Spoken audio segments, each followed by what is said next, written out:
In 1944, a 14-year-old black boy was arrested, tried, and executed in South Carolina, all within 83 days.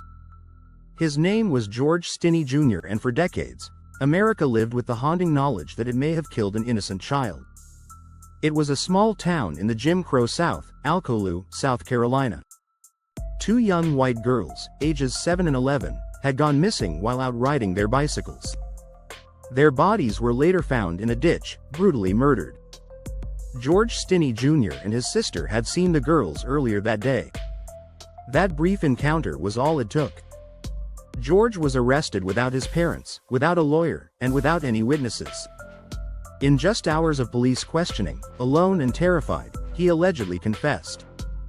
But no written confession was ever produced. No physical evidence ever tied him to the crime. At trial, the all-white jury deliberated for just 10 minutes. George's defense lawyer called no witnesses. The trial lasted 2 hours. He was convicted and sentenced to death. George was so small, he had to sit on a Bible to fit into the electric chair. He was 14, the youngest person executed in 20th century America. He maintained his innocence until the end. For decades, activists, lawyers, and historians demanded answers. In 2014, 70 years later, a South Carolina judge finally vacated George's conviction. She ruled that George had not received a fair trial and called the case a great injustice, but it was too late.